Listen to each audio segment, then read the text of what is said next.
लहान असो किंवा मोठे सगळ्यांना आपल्या घरातलं सोडून दुसऱ्यांच्याच घरातलं खायला आवडतं. तर हे बरोबर आहे का नाही तुम्हीच सांगा मला. तर आज काय झालं होतं म्हणजे चिनूसाठी मी दुपारी स्नॅक्समध्ये म्हणून फिंगर बनवलं होतं. तर त्याला ते बिलकुल खायचं नव्हतं. पण परवाच्या दिवशी असंच फिरता फिरता म्हणजे त्या दीदींच्या घरी गेलो होतो एकाच्या घरी. तर ते तिकडे बनवत होते तर ते मात्र आवडीने खायचं चालू होतं आणि छान आहे छान आहे म्हणून पण म्हणत होता. म्हणून त्याला बनवून दिले होते पण आता मात्र त्याला हातही लावायचं नव्हतं. म्हटलं असो मीच खाऊन घेतले. त्याच्यानंतर आम्हाला जेवायला इतकं कंटाळ येतं ना की काय विचारायलाच नको. आणि जेवायचं नाव घेतलं ना फक्त पाण्याचं नाव आठवतं ते म्हणजे टब घे पाईप लाव आणि मला टबमध्ये बसू दे मस्त पाण्यात खेळू दे असं त्याचं चालू असतं. मग त्याला पाण्यात बसवलं खाऊ घातलं आणि त्याच्यानंतर ना अंगणामध्ये पण पाणी वगैरे मारून घेतलं. आणि नंतर हे यायचं टाईम झालंच होतं. म्हटलं इथे कैरीचं पन्ह वगैरे बनवूया आपण.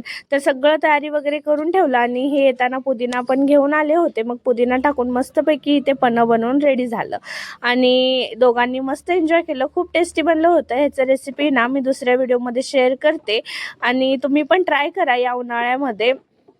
आणि जास्तीचंच एक्स्ट्रा त्याचं पल्प वगैरे पण बनवून ठेवलं होतं म्हणजे आपल्याला रोज बनवायचं झंझट नाही. इन्स्टंट बनवता येईल रोज. मग संध्याकाळी फिरायला गेलो होतो आणि ह्या लेकरांचं असं काहीसं चालू होतं.